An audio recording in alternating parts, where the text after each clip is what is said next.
शहरामध्ये साफसफाई करणं, कचरा उठाव करणं, कचरा प्रक्रियेवर नियंत्रण ठेवणे, कर्मचाऱ्यांमार्फत कचरा जाळणे, ऑटो टिपर नियोजनासाठी उपस्थित न राहिल्याने, स्वच्छता विभागाकडील कामकाजामध्ये निष्काळजीपणा केल्याने मुख्य आरोग्य निरीक्षक जयवंत पवार यांच्यावर शुक्रवारी निलंबनाची कारवाई करण्यात आली। प्रशासक के मंजुलक्ष्मी यांनी ही कारवाई केली। त्याचबरोबर शुक्रवारी सकाळी बुद्ध गार्डन येथे प्रशासक के मंजुलक्ष्मी यांनी सकाळी 6 वाजता पाहणी केली असता या ठिकाणी मुख्य आरोग्य निरीक्षक जयवंत पवार हे उपस्थित नव्हते। तसेच सर्व ऑटो टिपर 6 वाजता गेटच्या बाहेर पडण्याची जबाबदारी मुख्य आरोग्य निरीक्षक जयवंत पवार, अधीक्षक मारुती मधाळे व आरोग्य निरीक्षक आनंदा बावडेकर यांच्यावर असतानाही त्या बाहेर न पडल्याने व स्वतः वर्कशॉपमध्ये उपस्थित नसल्याने त्यांच्यावर प्रशासक के मंजुलक्ष्मी यांनी ही कारवाई केली आहे।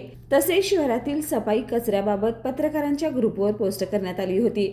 सदर पोस्टबाबत दिनांक 14 फेब्रुवारी 2025 रोजी सकाळी 6 वाजेपर्यंत कोणताही खुलासा करण्यात आला नसल्याचं निदर्शनास आल्याने जनसंपर्क अधिकारी मोहन सूर्यवंशी यांना 3000 रुपये दंड करण्यात आला आहे।